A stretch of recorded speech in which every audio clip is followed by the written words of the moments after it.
Vamos lá, meus irmãos, vamos lá. Continuando aqui, nossa quarta aula de hermenêutica 1 e 2, é o segundo bloco. Nossas aulas estão sendo gravadas.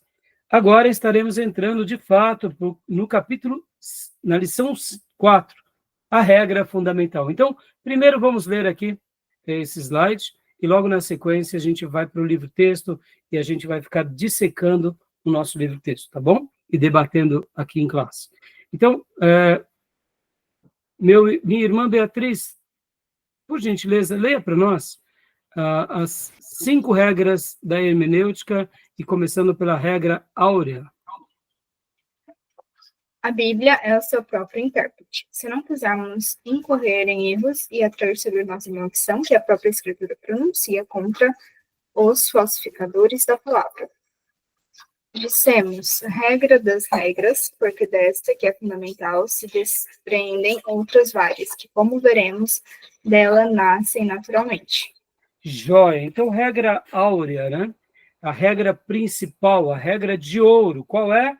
A Bíblia é seu próprio intérprete. Quem já tinha ouvido essa frase alguma vez? Joia. Talvez os irmãos podem ter ouvido uma frase parecida, como essa, que está até no livro-texto. A Escritura explicada pela própria Escritura. A Escritura explicada pela Escritura. Ou, né, a Bíblia interpreta a própria Bíblia. Qualquer frase parecida com essa que dê o mesmo sentido faz parte da regra áurea. Tá bom, meus irmãos? E por que ela é a regra das regras? Porque aqui vocês vão fazer uma simples lição de casa, jamais se esquecendo que os textos de Gênesis a Apocalipse, eles estão correlacionados. Os textos, eles acabam se auto-interpretando. Uma das coisas mais lindas que vemos no texto sagrado é porque, em todo o processo em que Deus revelou a sua palavra aos seus servos, profetas, aos sacerdotes, aos apóstolos, muitos deles eram diferentes com relação à cidade, à época, à cultura, ao nível social, nível acadêmico, mas jamais um se contradisse ao outro. Pelo contrário, um completava a fala do outro, mesmo uns tendo vivido muitos séculos depois dos outros. E algumas profecias se cumprem depois de vários séculos, ou seja, percebam que somente Deus poderia ter criado um livro assim. Um livro, como vocês já sabem, que foi escrito por volta de 1.500 anos, com mais de 40 autores. Ou seja, como alguém já disse, o Tomé, inclusive, né, Tomé? Você, numa das suas mensagens lá na igreja, usou até um termo, que a Bíblia ela tem uma referência cruzada de quantas vezes mesmo, Tomé? Se lembra? Nossa, agora eu não vou lembrar não, mas acho que são mais de 4.000 referências cruzadas, se não me engano. É uma quantidade absurda mesmo. Eu não me recordo agora o número exato, mas são questões de milhares. Que seriam referências cruzadas, irmãos? Umas apoiam as outras. E o mais lindo é que elas não se contradizem, elas se completam. Por isso que a Bíblia é o seu próprio intérprete. A Escritura é explicada pela Escritura. Tá bom até aí, meus irmãos? Então, agora, eu vou passar rapidamente aqui nos slides, nas outras regras. E depois a gente vai voltar paulatinamente em cada uma dessas regras, tá bom? Só para a gente fazer aqui uma leitura rápida. Pode falar, Tomé. 63.000. 63.000, né? Referências cruzadas. Imagina um livro, irmãos, que tem essa grandeza de cruzamentos e de cruzamentos em apoio. 63.000, isso é maravilhoso. Obrigado, viu, Tomé? Então, vamos lá. Continua para nós aqui. Regra 1. Leia para nós, Beatriz, por gentileza. Regra 1. É preciso, quanto seja possível, tomar as palavras em seu sentido usual e comum. Tá bom até aí. A gente só vai passar rapidamente agora. Então, percebam, A regra áurea, a regra de ouro é a Bíblia é o seu próprio intérprete. Regra 1, é preciso, o quanto seja possível, tomar as palavras no seu sentido usual e comum. Regra 2, leia para nós, por favor. É de todo necessário tomar as palavras no sentido que indica o conjunto da frase. Guarde essa expressão, irmãos. Se na regra 1 a gente pega as palavras no seu sentido usual e comum, na regra 2 nós já vamos para o conjunto da frase. Vai guardando essas informações. Regra 3, leia para nós, por favor.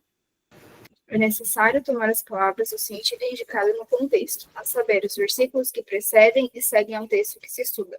Opa, se na regra 2 a gente pega o conjunto da frase, ou a própria frase, na regra 3 a gente já vai pegar as palavras que estão antes e que vêm depois, que precedem e seguem ao texto. Ou seja, nós estamos entendendo agora na regra 3 a ideia do contexto. Se na regra 2 nós vamos para a frase, para a regra 3 nós vamos para o contexto. O texto que vem antes e o texto que vem depois, que vai depois. E aí, aqui continua a regra 3, né? Vamos lá, regra 4. É preciso tomar em consideração o objetivo ou desígnio do livro ou passagem que ocorrem as palavras ou expressões obscuras. Opa, agora então a gente já deixa o contexto e agora a gente vai para o objetivo ou desígnio ou ainda o propósito do livro. Como assim, pastor? Que estilo literário que é esse livro? É um livro de profecia? É um livro histórico? É um livro poético? É uma biografia? Talvez você não saiba, mas nós temos na Bíblia 4 biografias. Quem são as 4 biografias? Os 4 evangelhos. Sim, os 4 evangelhos são 4 biografias de quem? Do nosso Salvador. Os autores escreveram a biografia do Rei dos Reis e do Senhor dos Senhores. Então, poderíamos dizer que o estilo literário dos textos do Novo Testamento, dos livros dos 4 evangelhos, são bibliográficos. As cartas de Paulo são epístolas, mas elas têm características próprias. Por exemplo, umas são pastorais, outras são para igrejas, outras são com relação aos finais dos tempos. Percebam, qual é o estilo literário, qual é o propósito do livro? O livro do Apocalipse, por exemplo, ele é um livro de profecia? Ou ele é um livro de biografia? É a biografia dos finais dos tempos? Ou é a profecia sobre os finais dos tempos? Percebam, olha que interessante.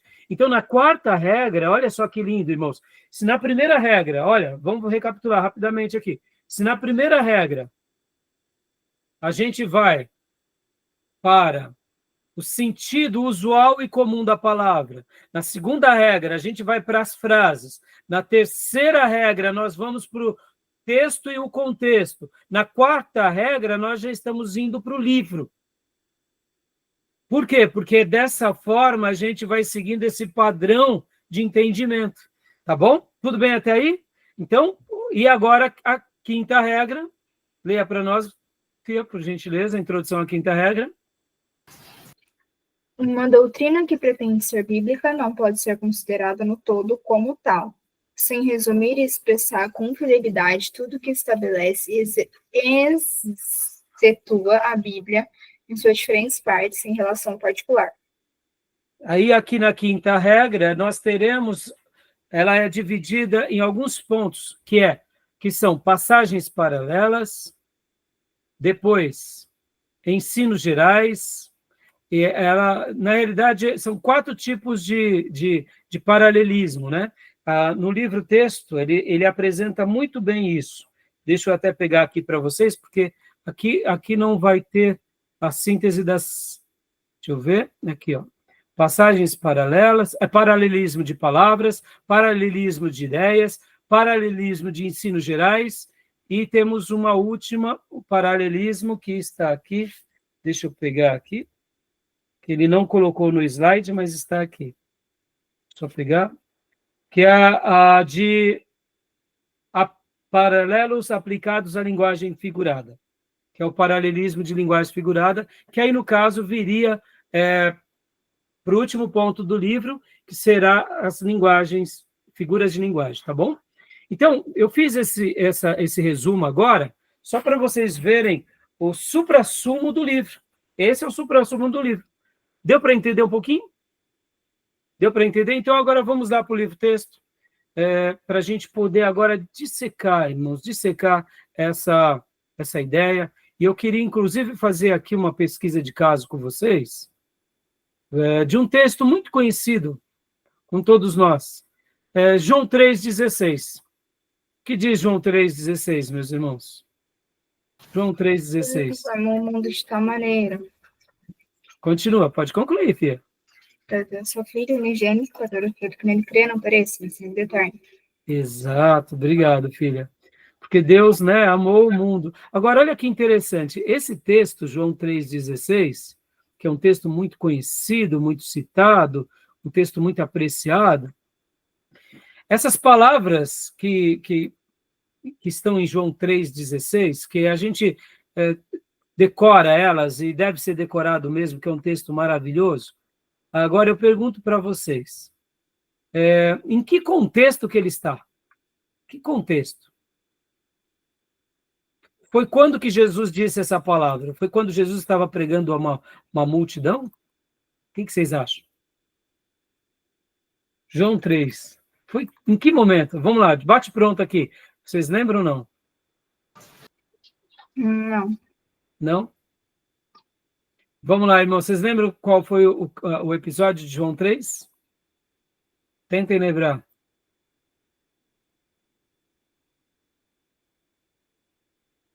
Mas não foi Jesus que disse, foi João, não foi? Então, né? Mas eu digo assim, não, tudo bem, mas eu estou dizendo o contexto de João 3. Qual era o contexto de João 3? Pastor, é quando ele está falando com Nicodemos, que Exato. o homem deve nascer de novo, né? Isso, exatamente. Então, são palavras, né, que Deus, na pessoa de Jesus, está falando a Nicodemos. Então, foi Nicodemos, filha, que foi Jesus que disse a Nicodemos. Percebam que muitas vezes a gente repete João 3,16 e está certo, não tem nenhum problema de repetir, nenhum problema. João 3 é maravilhoso, é um capítulo lindo da Bíblia, capítulo lindo. Mas olha só que interessante.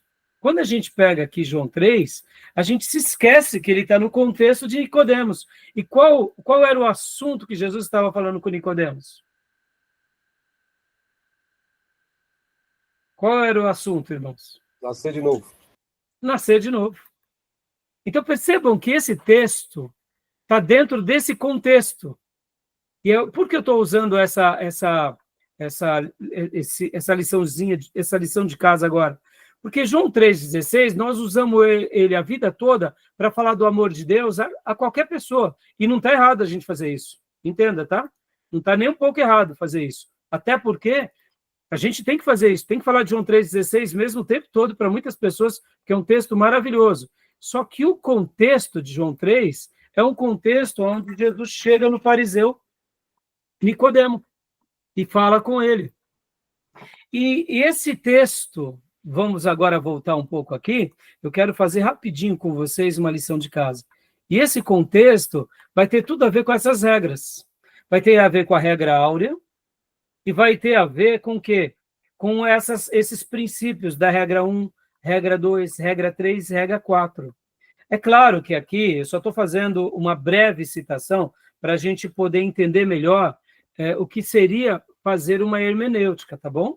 Então, vamos ler João 3, do 1 ao 16, tá bom? Vamos agora pegar. Eu vou compartilhar aqui minha Bíblia em Kindle com vocês, só para a gente entender melhor o contexto. Vamos lá.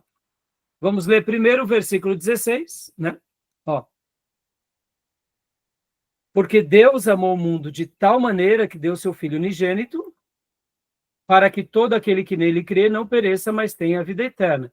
Realmente é João que está escrevendo sobre Jesus. No entanto, quando a gente olha o texto, são palavras que o próprio Jesus estava dizendo a Nicodemos.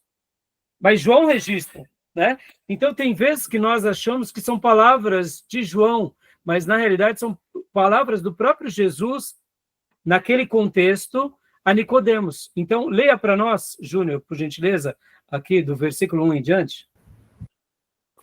Ora, havia entre os fariseus um homem chamado Nicodemos, um dos principais dos judeus. Este foi ter com Jesus de noite, e disse-lhe: Rabi, sabendo que és mestre vindo de Deus, pois ninguém pode fazer esses sinais que tu fazes se Deus não estiver com ele. Respondeu-lhe Jesus: em verdade, eu te digo que se alguém não nascer de novo, não pode ver o reino de Deus. Perguntou-lhe Nicodemos: como pode um homem nascer, sendo velho? Porventura pode tornar a entrar no ventre da sua mãe e nascer? Jesus respondeu: em verdade, te digo que se alguém não nascer da água e do Espírito, não pode entrar no reino de Deus. O que é nascido da carne é carne, o que é nascido do Espírito é Espírito. Não te admires de eu te haver dito, necessário vos é nascer de novo. O vento sopra onde quer, ouves a sua voz, mas não sabe de onde vem, nem para onde vai. Assim é todo aquele que é nascido do Espírito. Perguntou-lhe Nicodemos: como pode ser isso? Respondeu-lhe Jesus: tu és mestre em Israel e não entendes essas coisas? Em verdade, te digo que nós dizemos o que sabemos e testemunhamos o que temos visto, e não aceitais o nosso testemunho. Se vos falei de coisas terrestres e não credes, como crereis se vos falar das celestiais? Ora, ninguém subiu ao céu, senão o que desceu, o Filho do Homem. E como Moisés levantou a serpente no deserto, assim importa que o Filho do Homem seja levantado, para que todo aquele que nele crê tenha a vida eterna. Porque Deus amou o mundo de tal maneira que deu o seu Filho unigênito, para que todo aquele que nele crê não pereça, mas tenha a vida eterna. Pode ler até o versículo de número...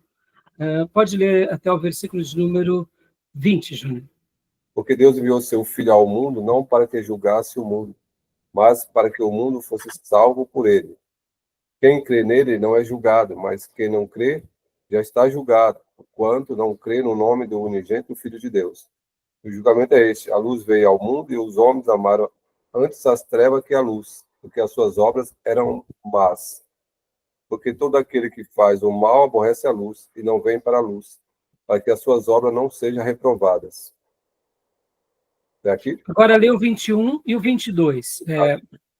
Mas quem pratica a verdade vem para a luz, a fim de que seja manifesto que as suas obras são feitas em Deus. Depois disto, foi Jesus com seu discípulo para a terra da Judéia, onde se demorou com eles e batizava. Nós entendemos, pela leitura do texto, que o diálogo de Jesus com Nicodemos se dá do versículo 1 até aqui o versículo de número 21. Então, é normal que quando a gente faz a citação do texto, principalmente o versículo 16, ele é um texto tão lindo, tão belo, que alguém já disse que João 3,16 é o coração da Bíblia. Ele se resume em toda a Bíblia. E a gente acaba citando, pregando, falando, evangelizando, e nós nos esquecemos do contexto. Mas se a gente for ver, na maioria das Bíblias, o diálogo de Jesus com Nicodemos, a impressão que dá é que ela termina de fato aqui. No versículo 21, pode ver, mas quem pratica a verdade vem para a luz, a fim de que seja manifesto, a fim de que seja manifesto que as suas obras são feitas em Deus. Aí, depois disso, foi Jesus com seus discípulos para a terra da Judéia, onde demorou com eles e os batizados. Algumas Bíblias vão ter aqui, por exemplo, na minha NVI está assim, o testemunho de João Batista acerca de Jesus. Então, percebam, fazendo uma breve lição de caso aqui, do versículo 16, né, que é o coração da Bíblia. Agora, olha que interessante. No versículo 14, Jesus também faz uma citão para Nicodemos. Olha só. E como Moisés levantou a serpente no deserto, assim importa que o Filho do Homem seja levantado. Lembram desse episódio? Da serpente levantada no deserto, a serpente de bronze? Por que eu estou pegando aqui esse texto, especialmente esse texto? né? Como que era o nome dessa serpente? Nos dias de um rei, eu esqueci o rei agora, ele mandou destruir, né? Porque as pessoas estavam adorando essa serpente, né? Neustã era a serpente, né? Perceba, a serpente foi criada como objeto de livramento, o povo fez do objeto de livramento o quê? Um ídolo. Então percebam que aqui o texto, a regra áurea da Bíblia é o quê, irmão? A Bíblia interpreta a si mesmo. Então, fazendo uma leitura aqui do versículo 14 em diante, ó. E como Moisés levantou a serpente no deserto, assim importa que o Filho do Homem seja levantado, para que todo aquele que nele crê tenha vida eterna. Agora, olha que lindo, olha, fazendo uma leitura do versículo 16, baseado nessas informações do 14 e 15. Jesus, nessa reunião secreta, já estava falando para Nicodemos um assunto que o próprio Nicodemos dominava, o que era lições da lei. Para Nicodemos isso era muito fácil. Ele era mestre da lei, ele sabia da Neustã, ele sabia do Pentateuco, ele conhecia das histórias antigas. E o que ele estava dizendo para Nicodemos? Nicodemos, você precisa nascer de novo. Mas eu não entendo isso, Senhor. Aí ele, como que você é mestre em Israel e não entende o básico? Aí ele vem falando para Nicodemos, olha, se eu te ensino das coisas terrenas, você vai entender. E se eu te ensinar das espirituais, né? Ó, em verdade, te digo que nós dizemos o que sabemos e testemunhamos o que temos visto, e não aceitais o nosso testemunho, se vós falai de coisas terrestres e não credes, como crereis se vos falar das celestiais? Ou seja, Nicodemos, eu estou tendo dificuldade com você. Eu estou te falando um pouco aqui das coisas espirituais, você não está entendendo nesse terreno. Então, vamos lá. Olha lá, vamos lá. Ora, ninguém subiu ao céu, senão o que desceu do céu, o Filho do Homem. Opa, aqui Jesus já está sendo direto para Nicodemos. Percebam a primeira regra. As palavras no seu sentido usual e comum. Mas, ao mesmo tempo, agora, ele vai um pouco mais profundo para Nicodemos. E ele pega aquela lição do deserto. Qual era esse episódio do deserto? Por que Moisés deu a serpente ao povo como revelação de Deus? Você lembra do contexto? Vamos lá. Qual era o contexto? O povo estava fazendo o quê? O povo estava dando muito glória a Deus, foi isso? O que vocês lembram? Então pode abrir o microfone e falar. Estava blasfemando. Murmurando, não era? Lembra? Principalmente murmúrio. Estavam ali sempre reclamando. Aí Deus mandou as serpentes para picar quem murmurava. O que acontecia com quem era picado e murmurava? Ele ficava espumando, ele ficava inchado. Era levado a Moisés, muitas vezes, para Moisés orar. E aí Moisés, então, busca a Deus. Agora, irmãos, eu gosto de imaginar um pouco, tá? Isso daqui são minhas imaginações, né? E aí Deus deu um escape. Deus deu um escape. Qual foi o escape? Moisés, pega essa serpente, coloca ela num certo lugar, todo aquele que for picado pela serpente, ao olhar para a serpente de bronze, será curado. Agora, perceba, irmãos, devia ter uma via sacra, viu? Moisés, né, eu imagino que quando alguém chegava lá em estado febril, espumando, todo inchado, ia correndo, vamos, filho, vamos, mamãe, vamos lá, mamãe. É a terceira vez, mamãe, que você olha para a serpente, mas vamos lá, mamãe, senão você vai morrer, que nem morreu a fulana. Porque tinha aqueles rebeldes, viu, irmão? Que murmurava, mas não queria dizer que estava murmurando. Mas aí Deus mandava quem? A serpente picar o murmurador, para ele morrer no deserto. Só que Deus deu escape. Qual era o escape?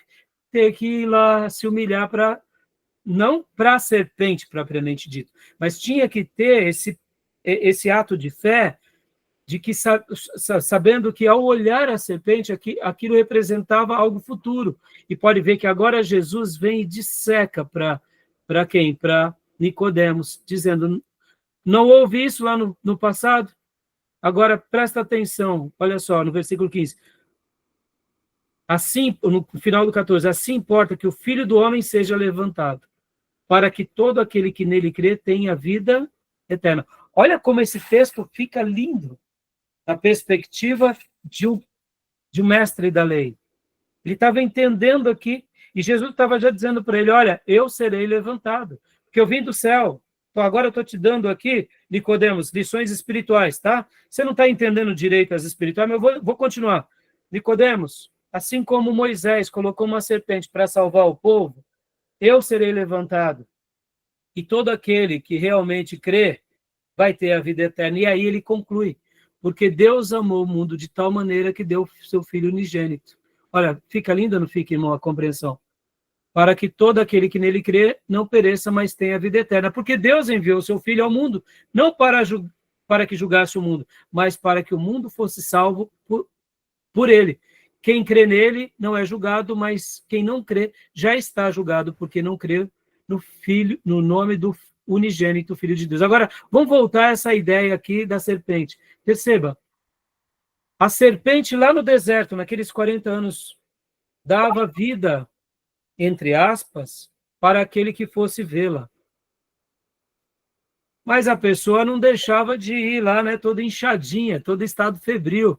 Eu fico imaginando Moisés, Arão e Ur sentado ali perto da tenda, vendo a haste e vendo, né, falar, a Dona Maria mais uma vez aqui, né? Era, já é a quinta vez. Mas tudo bem, a misericórdia, a graça. Ó, o seu Jacó, é a sexta vez que ele vem aqui nessa semana, né? Olhar para a serpente. O que ele estava fazendo? O que era essa serpente? Mas era a denúncia da murmuração do povo. Morria, era o pecado, né? Isso, mas só que, perceba, Júnior, antes de morrer, Deus deixou esse escape. Ela Mas prefigurava. A Hã? serpente prefigurava Cristo na cruz. Exatamente. Ela era um símbolo de uma misericórdia. Não que a serpente tinha isso, mas ela era um símbolo. Né? Ela prefigurava o Cristo. Como Exatamente. Era um ato de fé. Então, perceba que a pessoa só morria na murmuração quando ela tivesse um coração muito incrédulo, concorda? Eu estou cansado desse maná, eu estou cansado desse Moisés, eu estou cansado desse Arão, já estou cansado de ver essa serpente, não vou mais não. Aí, já era. A vida dele era ceifada. Concorda, irmãos? Perceba que aqui o texto está dizendo que é a mesma coisa. O Filho de Deus foi levantado no madeiro. Só vai para o inferno quem o quê? Quem despreza. Porque Deus não veio para julgar, Deus veio para salvar. Então, percebam agora aqui, fazendo uma breve pesquisa de caso. Aqui a gente consegue enxergar várias regras aqui nesse texto. Quando a gente lê o texto de João 3,16, vamos aqui mais uma vez tentar ler João 3,16. Vamos tentar ler ele de uma forma... quando a gente lê o versículo 16, apenas o versículo 16, parece que ele é um texto isolado. Mas quando a gente lê o 16, no contexto do capítulo 3, no contexto de Nicodemos, percebam as riquezas que estão embutidas aqui. Então, eu fiz questão de fazer essa liçãozinha de caso aqui com vocês apenas, agora, para a gente mostrar que um texto que é tão conhecido como 3,16, ele pode ser muito bem compreendido para todos nós de uma forma muito mais linda, quando a gente compreende o quê? Quando a gente compreende que ele não é um texto isolado. Esse texto aqui que a gente tem na nossa prática como um texto isolado, ele está num contexto muito mais maravilhoso. E ele se torna muito mais maravilhoso quando ainda a gente entende que Jesus estava falando com um fariseu, que esse fariseu conhecia o Velho Testamento, que tem uma passagem no Velho Testamento que demonstra tudo isso que a gente acaba de falar. Ou seja, perceba que riqueza. Ou seja, esses textos cruzados a gente só consegue fazer porque a gente está respeitando o que a gente vai estudar agora, que é a primeira, que é a regra áurea. A Bíblia é a sua própria intérprete. Olha só, vamos usar mais uma figura de linguagem aqui. Porque naqueles dias em que, de fato, o povo de Deus começou a adorar a serpente, a ideia já tinha sido mudada. Deus nunca disse para adorar a serpente. Deus disse apenas para a gente olhar a serpente. Olhe a serpente, não adore a serpente. Então, por que o povo de Deus começou a adorar a serpente? Vamos lá, por quê? É bem simples. Será que eles fizeram uma interpretação errada do texto? Num contexto errado? O que vocês acham? Estão entendendo? Quando a gente vê que o próprio povo, que foi agraciado no passado com uma serpente, como um escape, mas agora fez daquele escape um objeto de adoração, aquilo virou idolatria.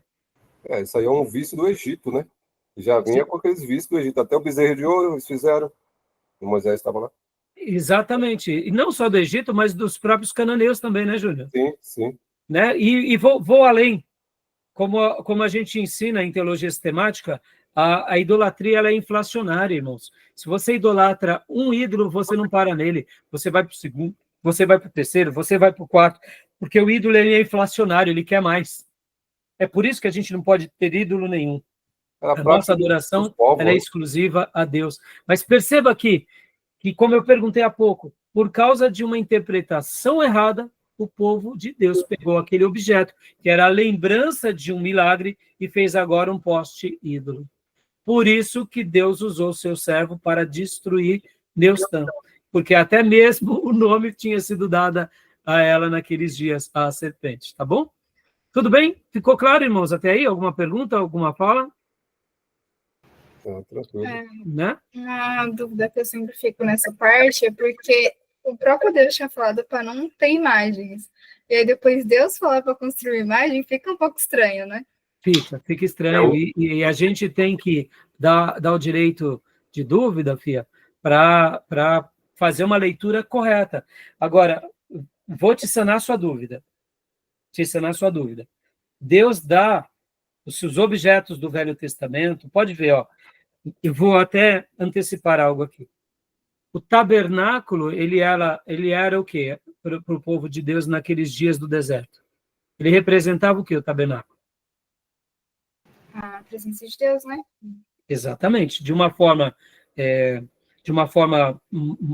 vamos dizer assim, bem significativa, era a glória de Deus, e como nós, filhos de Deus, íamos a adorar a Deus e temê-lo e fazer ali as nossas alianças, os nossos votos. Ou seja, era o lugar onde a glória de Deus era manifesta. E a Arca da Aliança era o lugar principal onde Deus se revelava ao sumo sacerdote uma vez por ano, né, onde eles faziam o seu sacrifício, etc. e tal. Mas percebam que a presença de Deus era tão grande no tabernáculo que durante o dia havia uma nuvem que pairava sobre a tenda, e durante a noite era uma coluna de fogo. Ou seja, sinais sobrenaturais da presença de Deus. Agora eu te digo, Deus deu objetos para que, por meio daqueles objetos, as pessoas adorassem ao Eterno. Mas os objetos nunca foram objetos de idolatria, propriamente dito. Pode ver que na arca tinham 2 querubins, que ficavam ali, um de frente para o outro, e no meio daquele, entre os querubins, a voz de Deus falava ali ao sumo sacerdote. Então, nesse caso também, como a gente viu com a serpente, era um objeto que foi um escape por um erro cometido, já que o povo era um povo de dura serviço. No entanto, nunca foi um objeto para a adoração. Pode ver que depois Deus destrói. Olha só que interessante, Beatriz. Então, assim, quando a gente vê que o Velho Testamento, Deus foi dando tipos, foi dando instrumentos para revelar a sua glória, para revelar a sua vontade ao seu povo, mas, sobretudo, Deus deixou a sua revelação como algo muito mais importante. Perceba que o tabernáculo, ele perdeu o sentido de ser com quem? Com Eli e com seus filhos, lembra? Ou seja, Deus deu uma das maiores surras ao povo de Deus, mostrando, olha, meus servos, os objetos sagrados é só para mostrar a minha glória. Mas mais do que os objetos sagrados, é a minha palavra que eu dou a vocês e a minha obediência que eu espero de cada um de vocês. Não se escondam atrás da minha palavra e muito menos atrás dos objetos sagrados. Por isso que o tabernáculo cai, a arca é tomada pelos filisteus que eram inimigos de Deus e o povo fica perdido. Então perceba, Fia, que mesmo já com o tabernáculo, Deus estava ensinando o seu povo que mais do que objetos que levam o sacrifício, objetos que representam a glória de Deus, Deus deseja com que esse povo agora me obedeça. Vamos lá. Hoje é a mesma coisa. Deus nos deu a igreja. Mas no momento em que a gente coloca Jesus para fora da igreja, a gente deixou de ser igreja verdadeira. Olha que interessante. Então vamos lá para o tabernáculo. Tá bom. Aí eles aprendem as lições com o tabernáculo. Pode ver que eles levam a arca lá para a terra dos filisteus. E colocam agora a arca onde? No templo de Dagon.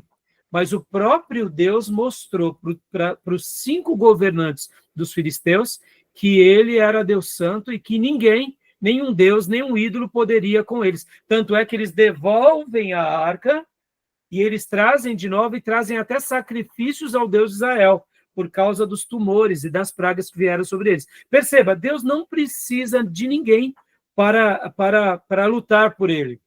Então, perceba, olha que lindo. Qual é a lição que fica ali nos livros de Samuel, né?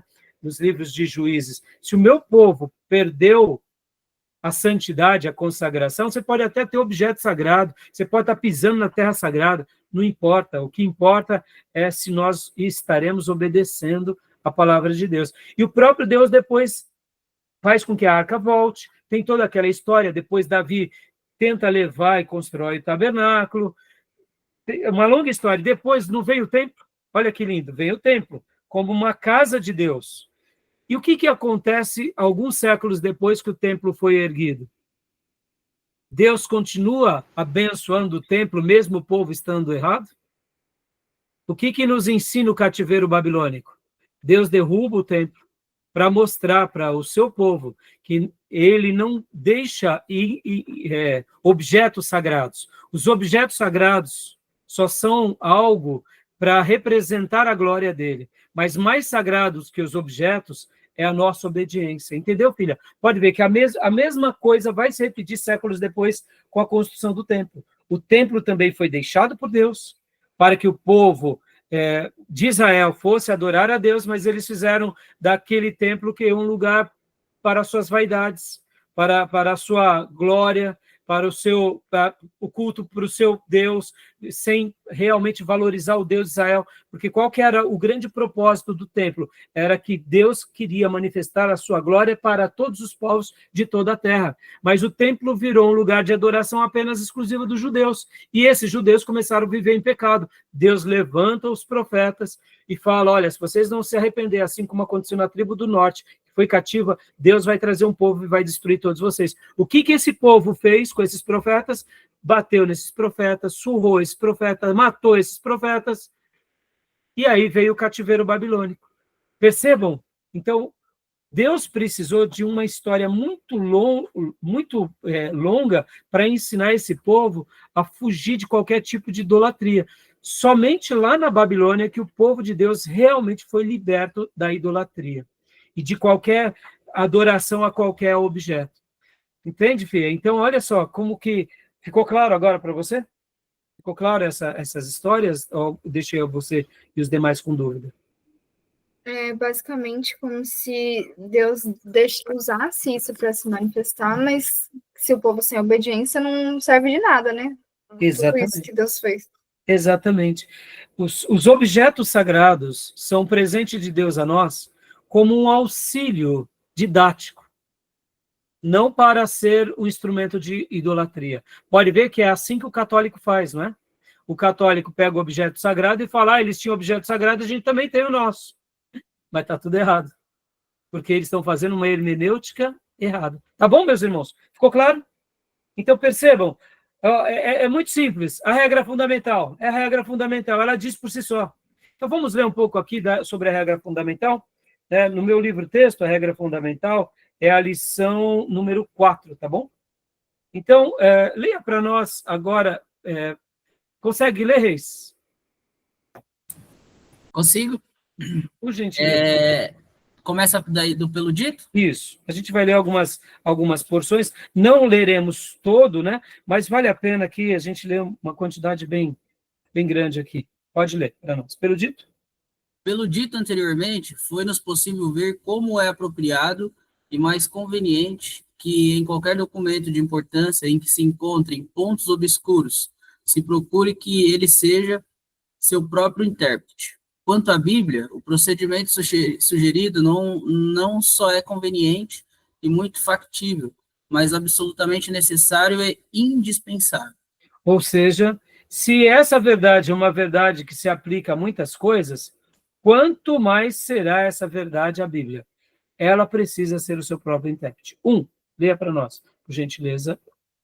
Continua para nós, Reis. O quanto sabemos, o primeiro intérprete da Bíblia de Deus foi o diabo, dando a palavra divina o sentido que ela não tinha, falseando astutamente a verdade. Mais tarde, o mesmo inimigo falseia o sentido da palavra escrita, truncando-a, isto é, citando a parte que lhe convinha e omitindo a outra. Ou seja, ele está dizendo aqui, é óbvio, né, irmãos, que o primeiro intérprete, dando essa ideia daquela primeira pessoa que começou a tentar interpretar de propósito erradamente, lá no Jardim do Éden, como a gente já aprendeu na aula passada, lembra? Então, aqui ele só está fazendo uma citação, dando um pano de fundo, tá bom? 2. Os imitadores, conscientes e inconscientes, têm perpetuado este procedimento, enganando a humanidade com falsas interpretações das Escrituras. Vítimas, pois, de tais enganos e de tão estupendos erros, que tem resultado em aí complicou, hein? Hecatombes e cataclismos. Devemos já conhecer o suficiente dessa interpretação particular. Essas palavras, só um minutinho aqui, né, Júnior, Reis, seriam, pode ver, ele usa termos um pouco não usual, seriam catástrofes, né? Ou seja, pessoas que têm tentado, de uma forma ou outra, né, imitar o diabo, acaba levando a humanidade a falsas interpretações. E, com isso, vai levar a catástrofes e cataclismos, né? Dando essa ideia. Só vai gerar tragédia, né? Tá bom? Só traduzindo um pouquinho, né? E a ninguém deve parecer estranho que insistamos em que a primeira e fundamental regra da correta interpretação bíblica deve ser a já indicada, a saber, a Escritura explicada pela Escritura, ou seja, a Bíblia, sua própria intérprete. Por exemplo, irmãos, vamos lá. Toda vez que a gente ficar com dúvida de um texto, a gente vai para outro texto, a gente vai para outro livro, a gente vai para o Novo Testamento, e a gente tenta fazer essa leitura sempre tentando algo responder de forma harmoniosa. Essa questão da serpente, se os reis não destruíssem essa serpente, permitissem a adoração, a gente ia ficar com uma baita dúvida. Então, quer dizer que da serpente pode. Quando Deus dá um objeto sagrado, então pode. Se é objeto sagrado dado por Deus, pode. Ou seja, mas o próprio texto sagrado responde. O próprio texto sagrado revela que era só para olhar, e o próprio texto sagrado mostra que há uma resposta. Então, a gente começa a entender que, ora, se Deus deu um objeto sagrado, mas depois Deus vai lá e destrói, né, o tabernáculo. Deus deu o templo sagrado, depois Deus destrói o templo. E então quer dizer que o templo não é tão importante quanto a palavra de Deus. Logo, vamos ler o texto e vamos deixar a Bíblia interpretar, né? Vamos lá, na igreja, na nova aliança. Irmãos, o que é mais importante? As paredes ou cada alma? O que é a igreja, senão um ajuntamento de pessoas que estão querendo seguir a Deus e seguir a palavra de Deus e querem amar Jesus? Essa é a verdadeira igreja. Agora, sejamos honestos. As pessoas têm dado mais valor às paredes, ao caixa da igreja, à liturgia, ou têm dado mais valor às pessoas? Percebam. Ou, muitas vezes, à tradição. Isso é perigoso, tá bom?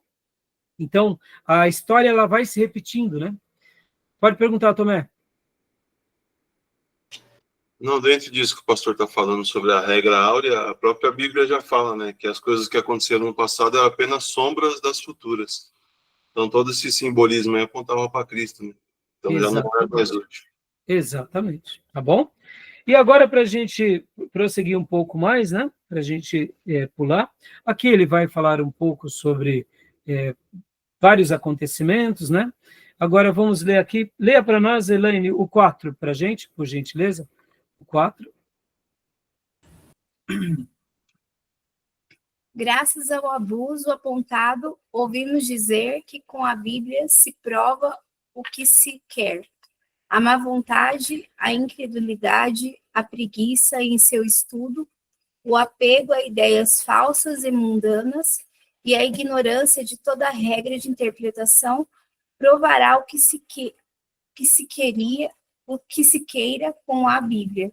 Dá uma Porém, pausa aqui, minha irmã, só uma pausinha. Porque aqui no capítulo anterior, ele estava falando aqui que muitas pessoas, né, ignorando ou violando esse princípio simples e racional, temos encontrado, como dissemos, aparente apoio nas Escrituras a muitos e funestos erros.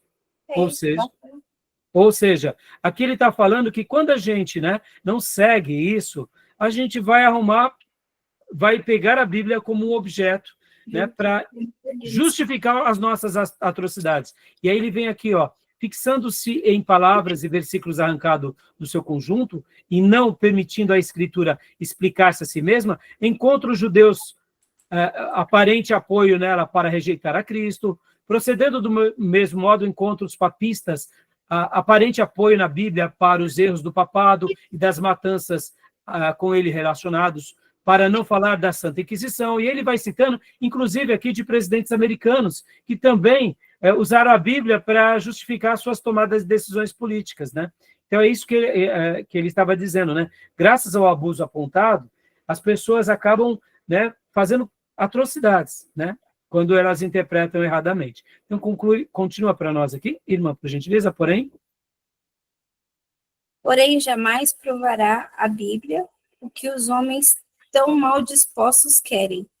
Tampouco provará nenhum douto de verdade, nem crentes humildes, qualquer coisa com a Escritura.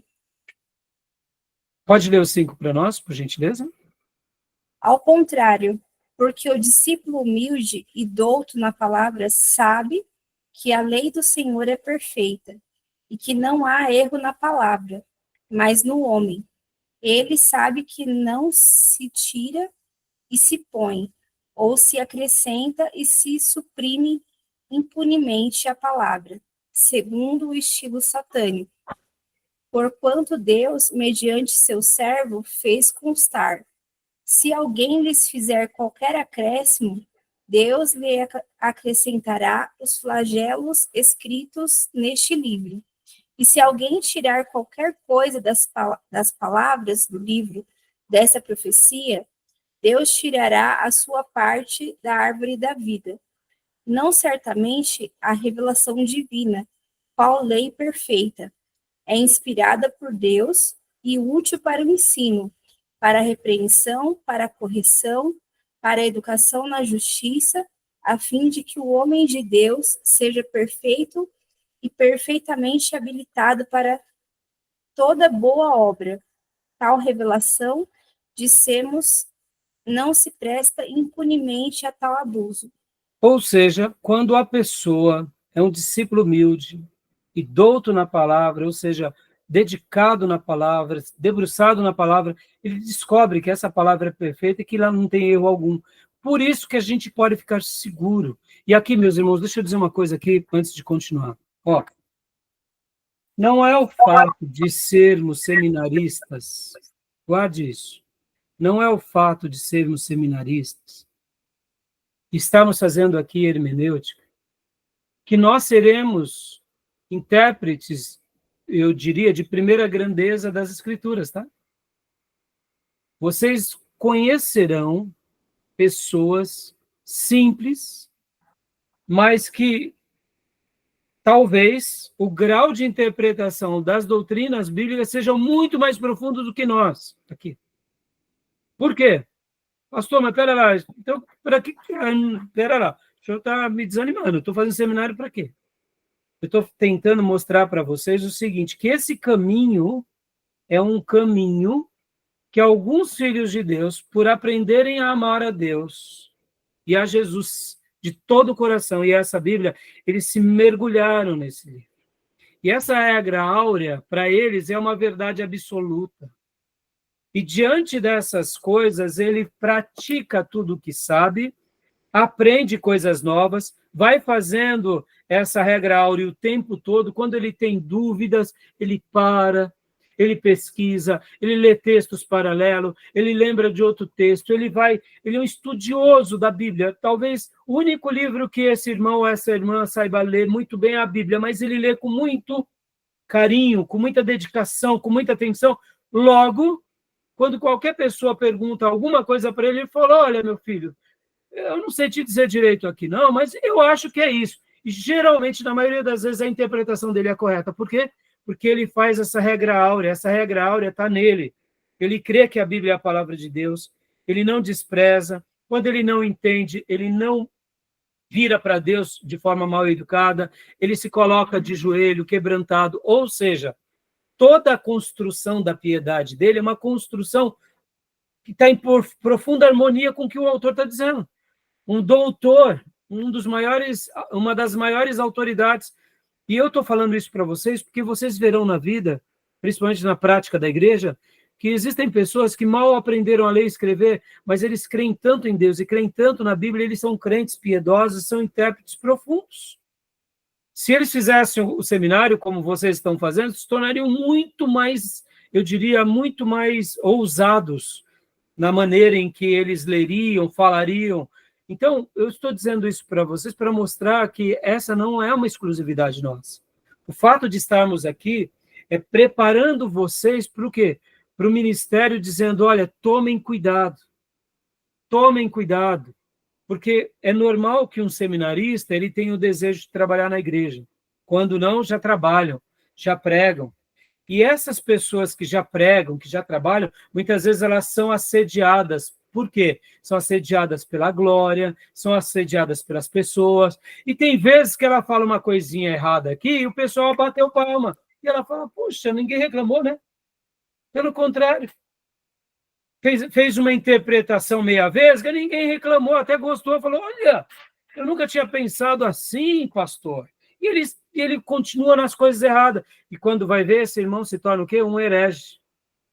Quando não, um falso profeta. Por quê? Porque agora ele começa a pegar certas passagens que convém e começa a aplicar para ele. E o que não convém, ele deixa de lado e não fala. Não é assim os que são da teologia da prosperidade? Só pregam uma porção das Escrituras? Não é assim que fazem as seitas? Pegam uma parte, fala: isso daqui me importa, isso daqui não importa. Ou seja, eles podem até ter começado com uma boa intenção, mas dali eles foram se degradando. Estão entendendo, irmãos? Então, qual que é o grande propósito de estarmos aqui? O grande propósito de estarmos aqui é o seguinte, é de dizer: olha, irmãos, não sejam vaidosos. Nós não somos os únicos que lerão a Bíblia e terão uma iluminação adequada.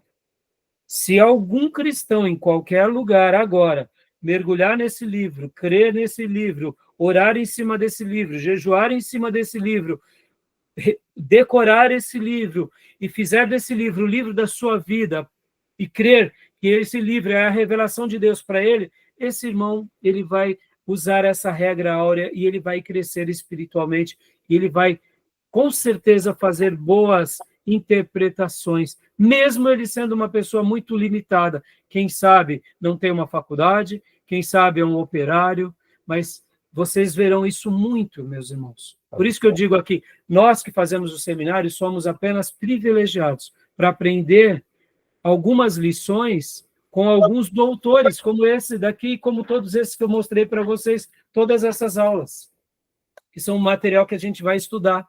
Ou seja, alguém já disse a frase, e eu repito ela: aprender pela experiência é sábio, mas aprender com a experiência do outro é mais sábio ainda. Então, nós estamos antecipando.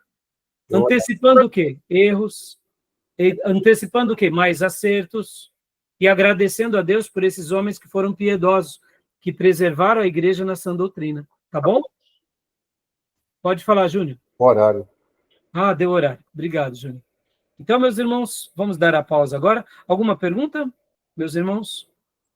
Só Alguma dúvida? detalhes, né? A interpretação também, ela visa também a gente focar em doutrinas que a gente não pode jamais negociar.